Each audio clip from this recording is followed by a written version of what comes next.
Be honest, kung mawala yung daily chats nyo ngayon, relationship pa ba to? O routine na lang? Para sa ito. Kasi minsan sa LDR, akala nyo okay pa dahil araw-araw pa rin kayong nag-uusap. Pero communication doesn't mean connection.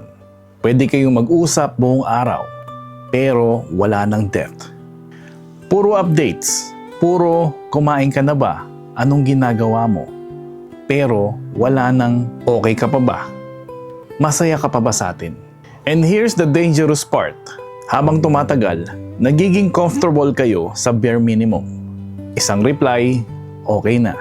Isang quick call, sapat na. Hanggang sa hindi mo na namamalayan, hindi na pala love ang nagpapastay sa'yo. Habit na lang. Kaya minsan, hindi mo alam kung namimiss mo pa talaga yung tao.